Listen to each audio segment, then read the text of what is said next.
Y andarán las naciones a tu luz y los reyes al resplandor de tu nacimiento. Antes de comenzar con la lección en sí, me parece que sería interesante investigar el título de la lección. Esta lección, que es la penúltima de este trimestre, se titula El deseado de todas las gentes. Un título que se le da a Cristo tomado del libro de Ageo, capítulo 2, versículos 6 y 7, quien, refiriéndose a los que menospreciaban el templo reconstruido en tiempos de Zorobabel por los exiliados que habían vuelto de Babilonia, dice lo siguiente: porque así dice Jehová de los ejércitos, de aquí a poco yo haré temblar los cielos y la tierra, el mar y la tierra seca, y haré temblar a todas las naciones, y vendrá el deseado de todas las naciones, y llenará de gloria esta casa. Lo que está diciendo Ageo es que en el futuro la gloria del segundo templo sobrepasaría muchísimo la del templo de Salomón, y esto se debería a que el Mesías, el deseado de todas las naciones, vendría al segundo templo edificado por Zorobabel y después reedificado por Herodes el Grande, y enseñaría y curaría a los enfermos en sus recintos.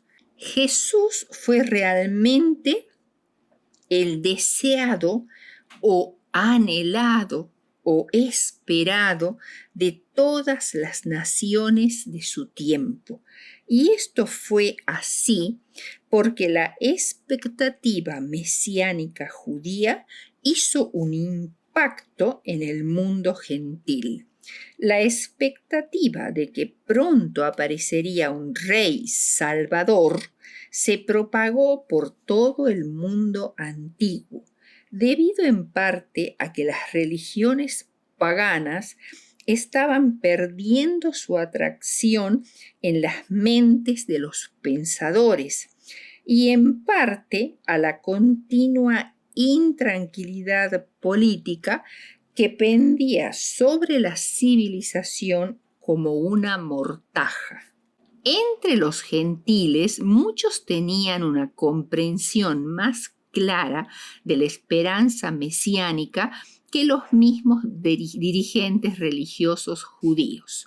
Sin duda, el mesianismo judaico de la diáspora influyó en otras formas en los intelectuales romanos durante la era de Augusto y más tarde. Suetonio, historiador romano, escribió en estos términos: se había divulgado por todo el Oriente una antigua y firme creencia de que en ese tiempo estaban destinados a regir el mundo hombres provenientes de Judea. Los magos del Oriente, es decir, de las regiones del norte de Arabia, de Siria y de Mesopotamia, a poca distancia del río Éufrates, no eran idólatras, eran de alta alcurnia, educados, ricos e influyentes. Eran los filósofos y consejeros del reino, instruidos en toda la sabiduría del antiguo cercano oriente, y conocían la profecía de Balaam, que hablaba de la aparición de la estrella de Jacob en Números 24:17, y quizá también conocían y comprendían las profecías de Daniel que daban la fecha en que aparecería el Mesías. Cristo vino como el que iba a cumplir las expectativas mesiánicas de todas las naciones. Simeón, en el templo, quien dijo, entre otras cosas, al sostener al niño Jesús en sus brazos, que él sería la luz para ser revelada a los gentiles y la gloria de tu pueblo Israel. Así también los ángeles habían anunciado el nacimiento de Cristo como nuevas de gozo para todos los pueblos. El Padre, habiendo reunido las riquezas del universo y abierto los recursos de la potencia infinita, lo entrega todo en las manos de Cristo y le dice: todas estas cosas son para el hombre. Úsalas para convencerlo de que no hay mayor amor que el mío en la tierra o en el cielo. Amándome hallará su mayor felicidad. Habiendo dicho esto, con respecto al título de la lección, vamos a examinar la primera parte que habla de los efectos del pecado en el capítulo 59 de Isaías. Los versículos 1 al 8 del capítulo 59 parecen referirse a la época del rey Manasés. El largo reinado de Manasés, hijo de Ezequías, de 55 años de duración, desde el 697 al 642 a.C., estuvo lleno de maldad. Reconstruyó los altares de Baal, sirvió a Astarte, practicó la hechicería, sacrificó niños y adoró a todo el ejército del cielo, es decir, las estrellas. El paganismo revivió, la gente adoró ídolos otra vez. Acaz había quemado a su hijo en el fuego, y en la época de Manasés, esta cruel abominación aparece como uno de los pecados más notorios. Se dedicó a estimular actividades prohibidas bajo pena de muerte, como la adivinación y los encantamientos. La inmoralidad, la crueldad y la opresión iban de la mano con la degradación de la religión. Hubo marcada persecución religiosa y uno de los primeros en caer fue Isaías. Esto está en Profetas y Reyes 2:81. Y en Segunda de Reyes 21:16 se resalta que derramó mucha sangre inocente, persiguió a los justos de su tierra. Finalmente fue capturado por Esaradón, rey asirio, y sus soldados asolaron Judea y la empobrecieron en gran manera. Isaías 59 muestra en los versículos 1 y 2 que los judíos atribuían las dificultades que les sobrevinieron a la incapacidad de Dios para liberar a su pueblo. Les parecía que Jehová era como una deidad local, cuyo poder era limitado y no podía protegerlos de los dioses y de los ejércitos de las naciones vecinas. En este texto el Señor responde que la culpa no está en Él, sino en ellos. Dios sigue siendo bueno, fuerte, su brazo aún es poderoso y todavía su oído está atento al clamor de sus hijos. El problema radica en la percepción espiritual de Israel, no en el oído de Dios. El pecado levanta una barrera entre el hombre y Dios y coloca entre ellos un velo de separación. Las acusaciones de Dios son graves. La administración de justicia es muy deficiente. Nadie pleitea honradamente. Tanto los dirigentes como el pueblo están constantemente ideando maldades y tejiendo redes engañosas como las telarañas para seducir a sus prójimos. Se apresuran con afán y avidez para realizar el mal. Su conciencia no está dormida, está muerta. El derramamiento de sangre inocente era tremendo. La vida humana no tenía ningún valor. Una de las condiciones que Dios había puesto para evitar la destrucción de Jerusalén era que el pueblo no oprimiera al extranjero, ni al huérfano, ni a la viuda, ni derramara sangre inocente. Esto está en Jeremías 7:6.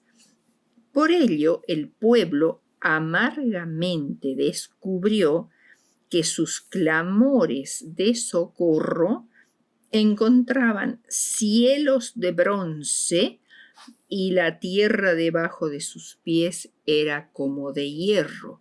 Estaban envueltos en tinieblas y ciegamente y en vano tanteaban buscando una vía de escape. Hay una interesante metáfora que describe vívidamente la situación de Judá en los versículos 14 y 15. En el versículo 14 comienza así: el derecho es personificado como un fugitivo que huye en busca de seguridad. La justicia no se atrevía a dejarse ver en público, se puso lejos. La verdad había sido atacada en la plaza y yacía como un guerrero caído. La equidad y la integridad habían sido desterradas y no se atrevían a volver. Este es el resultado inevitable cuando una nación le da la espalda a Dios y a la ley divina. Esto es algo que se cumplió en el pasado y se cumplirá en el futuro. Ha terminado en el versículo 15 la acusación divina y ahora comienza una nueva sección en el capítulo 59, en la cual, al ver la situación desesperada de Judá, Dios se ofrece a sí mismo como Salvador e intercesor. No había hombre que proporcionara alivio o detuviera el castigo como lo habían hecho en otros tiempos Aarón, Moisés, Fines. El socorro debía venir de Dios, como en el cruce del Mar Rojo. Es la misericordia divina la que impulsa al Omnipotente a intervenir en favor de su pueblo asediado. Lo salvó su brazo y le afirmó su misma justicia, dice el versículo 16. La crisis amenazaba con extinguir la nación. Sin la intervención divina, el hombre no tiene esperanza. En el versículo 17, Isaías describe a Cristo como un guerrero armado que entra en la lucha por la salvación de su pueblo. Se vistió de coraza y yelmo, tomó ropas de venganza por vestidura y se cubrió de celo como de manto. Este celo por su pueblo hacía intrépido a Cristo y aterrorizaba a las fuerzas del mal. Cuando Cristo vuelva en su segunda venida, vendrá el momento en que castigará a sus adversarios y no tendrá por inocente al culpable. Cuando los juicios de Dios visitan la tierra, los moradores del mundo aprenden justicia, dice Isaías 26:9. Vez tras vez en el transcurso de la historia, Dios ha intervenido de manera sumamente maravillosa para liberar a su pueblo, y lo mismo sucederá en la gran crisis final de la historia. Vamos ahora a la segunda parte de la lección, el plan divino para el antiguo Israel. En los capítulos 60 al 62 se describe una gloriosa obra que debía ser efectuada por Israel después de una gran reforma que debía estar en armonía con el capítulo 58 de Isaías ya estudiado previamente.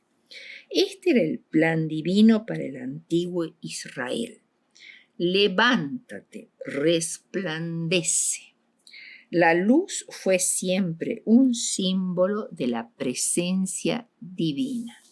Tinieblas espirituales habían cubierto la tierra porque el mundo ama más las tinieblas que la luz, porque sus obras son malas.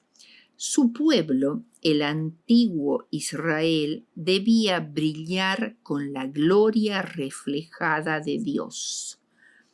Dios puso a su pueblo en Palestina, la encrucijada del mundo antiguo, y le proporcionó todo lo necesario para que llegara a ser la mayor nación sobre la faz de la tierra, según Deuteronomio 28:1. Como resultado de esto, todas las naciones reconocerían su superioridad y los llamarían bienaventurados. La santidad de su carácter, las bendiciones de la salud, los dones extraordinarios y la prosperidad sin par los llevaría a un gran progreso, un progreso sin precedentes, y suscitaría la atención y el interés de las naciones paganas. Vendrían a Israel para saber cuál era el secreto de su prosperidad y serían instruidos en la verdadera religión, el verdadero Dios y la verdadera adoración. Las bendiciones así aseguradas a Israel se prometen bajo las mismas condiciones y en el mismo grado a toda nación y a todo individuo debajo de los anchos cielos. Profetas y Reyes, página 367. Dios había de ser glorificado en Israel, debía ser su testigo a fin de revelar a los hombres los principios de su reino. Debían llegar a ser luz a las naciones, según Isaías 49:6. Los paganos vendrían de lejos, de los extremos de la tierra, correrían a Jerusalén. De un país extranjero tras otro vendrían embajadores para descubrir el gran secreto del éxito de la nación de Israel. Sus mentes debían ser orientadas de lo visible a lo invisible, de lo material a lo espiritual. Nación tras nación se unirían a Israel. Finalmente, la casa de Dios en Jerusalén, el templo, llegaría a llamarse casa de oración para todos los pueblos. Isaías 56:7. Y multitud de extranjeros vendrían a ella para adorar a Jehová y traer ofrendas.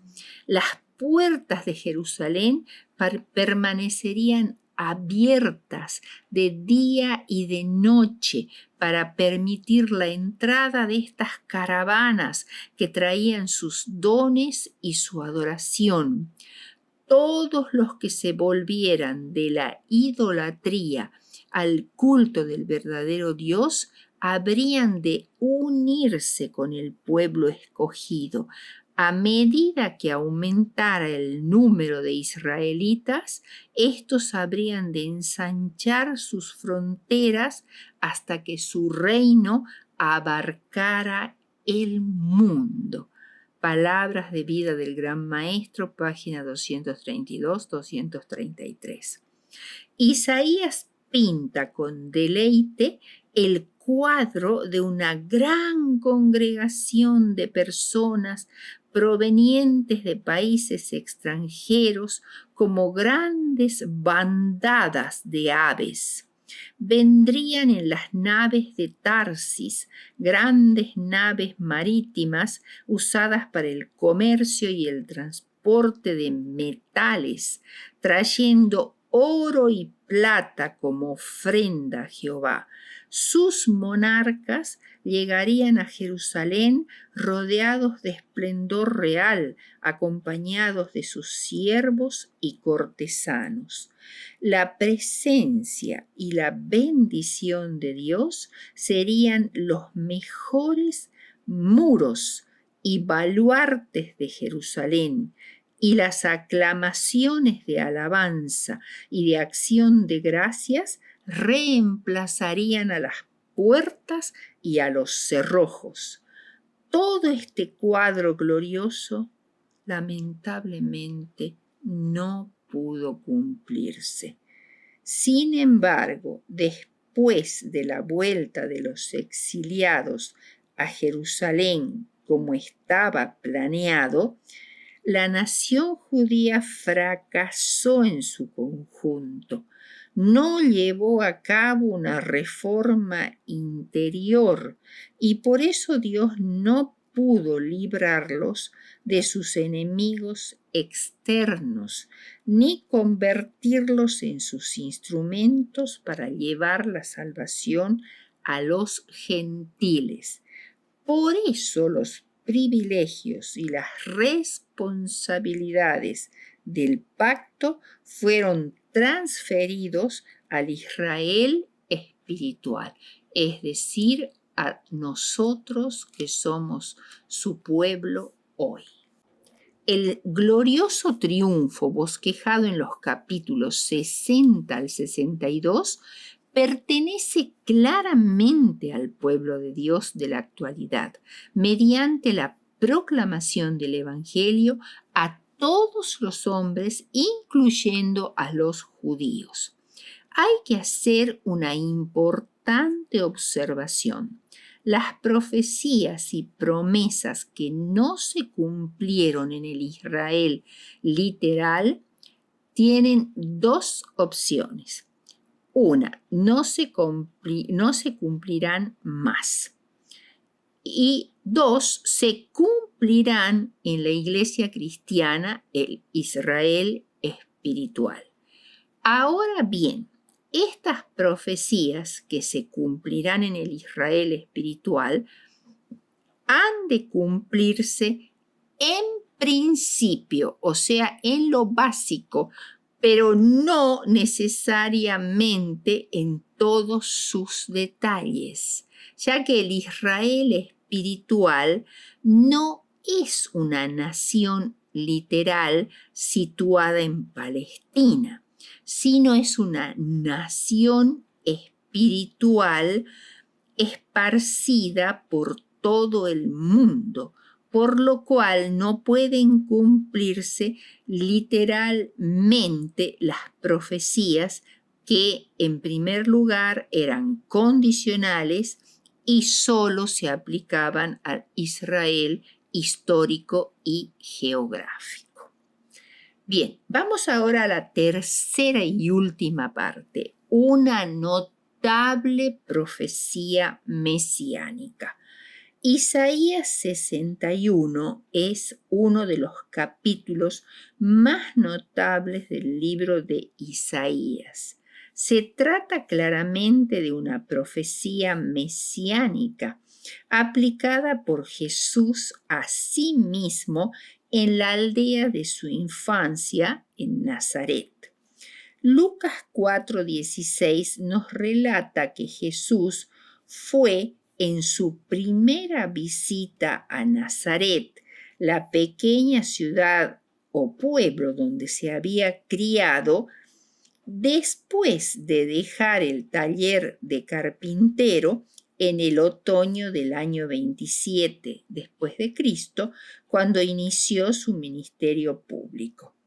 Es probable que para entonces estuviera transcurriendo la primavera del año 29 después de Cristo, o sea, la primera visita de Jesús a Nazaret después que se fue en el año 27 fue en la primavera del año 29 después de Cristo y que ya hubiera transcurrido cerca de la mitad de su ministerio.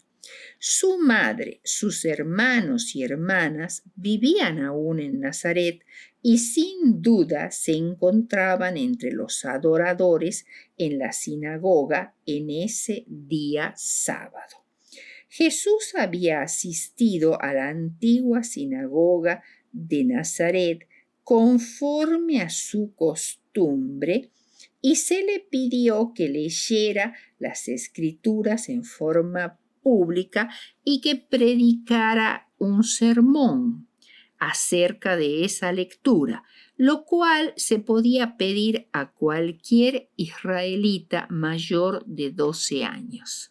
Jesús ya lo había hecho en esa misma sinagoga siendo un niño, y su fama como predicador en Judea hizo que sus coterráneos de Nazaret sintieran anhelos de escuchar lo que él tenía que decir. Era costumbre que el que leía el pasaje escogido de los profetas también presentara el sermón. En armonía con el ritual de la sinagoga, el funcionario encargado tomó del arca el rollo de los profetas y se lo entregó a Jesús, quien no solo hablaba el arameo, que era el idioma común del pueblo, sino que sabía también bien el hebreo, que se usaba solo para fines religiosos. Jesús escogió la lectura en el libro o rollo de Isaías, y habiendo desenrollado el rollo hasta llegar hasta Isaías 61, versículos 1 y 2, casi al final del rollo leyó: El Espíritu del Señor está sobre mí.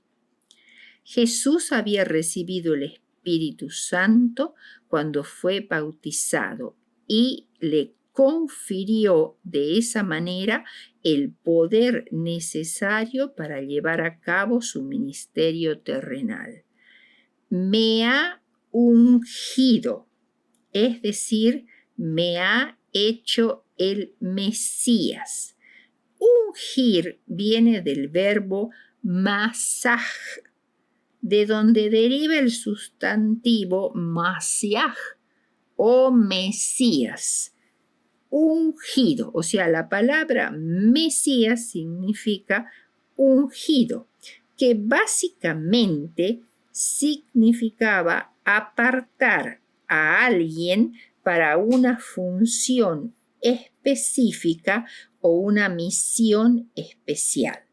Aarón fue ungido por Moisés para que fuera sumo sacerdote. Saúl y David fueron ungidos por Samuel como reyes de Israel. Elías tenía que ungir a Jehú como rey y a Eliseo como profeta. En todas estas ceremonias de ungimiento se usaba aceite, símbolo del Espíritu Santo, porque significaba la capacitación que el Espíritu Santo confería a estas personas para desempeñar la obra que Dios les había encomendado. Jesús había de ser ungido por Dios el Padre por medio del Espíritu Santo directamente. O sea, no se usó en este caso ningún símbolo como lo fue el aceite, sino acá directamente descendió la plenitud del Espíritu Santo en forma de paloma en ocasión de su bautismo como Salvador de la humanidad. Por ello era llamado Mesías o Cristo. Cristo en griego simplemente significa ungido o Mesías. La gran obra de Cristo en la tierra era la predicación de las buenas nuevas de la salvación, el Evangelio o buenas noticias. Cristo fue de lugar en lugar predicando su mensaje de perdón y aceptación por parte de Dios. A los abatidos. También se traduce esta palabra como a los pobres, quienes solían estar a merced de los inescrupulosos funcionarios, de los comerciantes y aún de sus vecinos. Generalmente la gente suponía que los pobres lo eran porque estaban bajo la maldición de Dios, que la desgracia del pobre era por su propia culpa y pocos simpatizaban con él.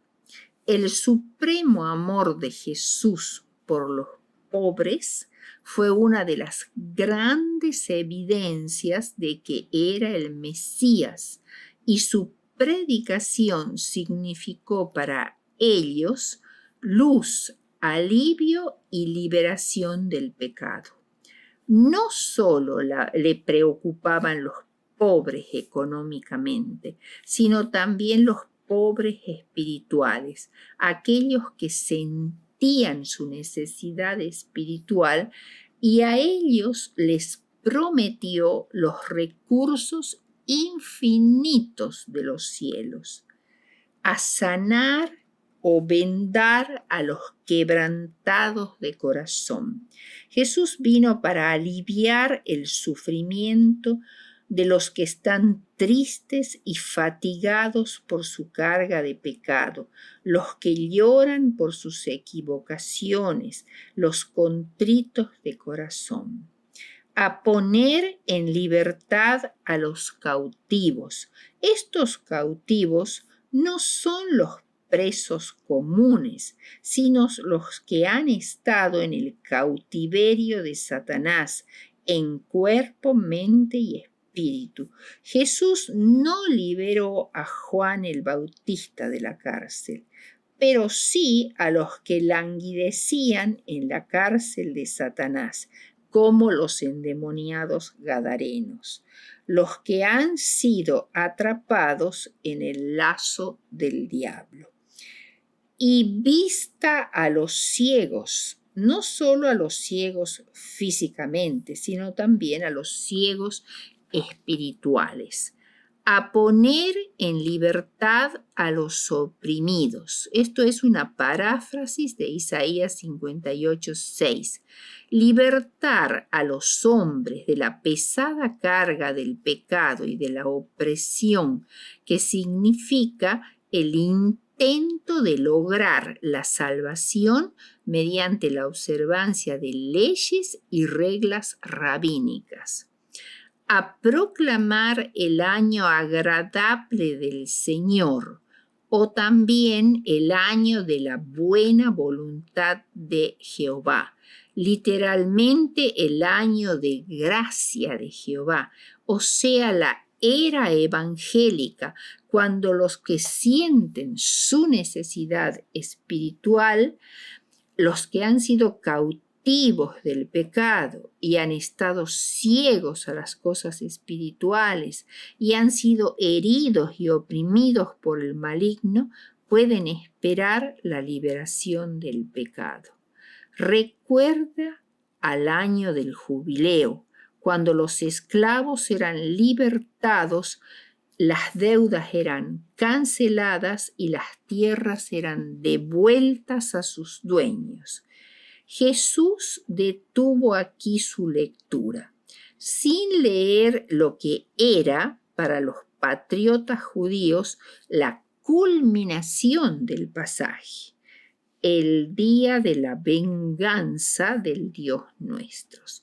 Los judíos acariciaban la convicción de que la salvación era solo para ellos y el castigo era exclusivamente para los gentiles.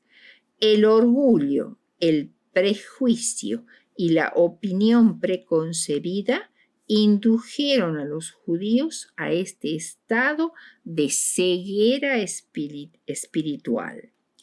La buena voluntad era para los que aceptaran al Mesías y la venganza para los que los rechazaran. En verdad, Jerusalén habría de ver día de venganza. Lucas 21:22 dice, porque estos son días de retribución, para que se cumplan todas las cosas que están escritas. Pero eso se debería únicamente a que los judíos rechazaron a Cristo y su mensaje de salvación. Pero ¿por qué Cristo omitió esa frase del día de venganza que era tan cierta como el año de la buena voluntad de Jehová? Lo hizo porque sus oyentes se deleitaban en espaciarse en esta última expresión y deseaban ansiosamente su cumplimiento. Pronunciaban juicios contra los paganos, no discerniendo que su propia culpa era mayor que la de ellos. Ellos mismos estaban en la más profunda necesidad de la misericordia, que estaban tan listos para negar a los paganos. Ese día en la sinagoga, cuando Jesús se levantó entre ellos, tuvieron oportunidad de aceptar el llamamiento del cielo. El día de la venganza llegó trágicamente para los judíos en el año 70 después de Cristo, cuando Roma destruyó a Jerusalén, quemó su templo y mató a miles de judíos y llevó cautivos a otros miles. Sin embargo, el día grande y espantoso de Jehová, el día de la venganza, aún no ha llegado. Se cumplirá cuando Cristo venga nuevamente a la tierra para derrotar a sus enemigos y liberar a su pueblo oprimido. El falso pastor protegerá al transgresor ese día. ¿Hallará excusa el que se unió a la multitud en la senda de la desobediencia? La popularidad o la cantidad harán inocente a alguien? Como conclusión vamos a leer una cita que está en el libro El deseado de todas las gentes, página 206.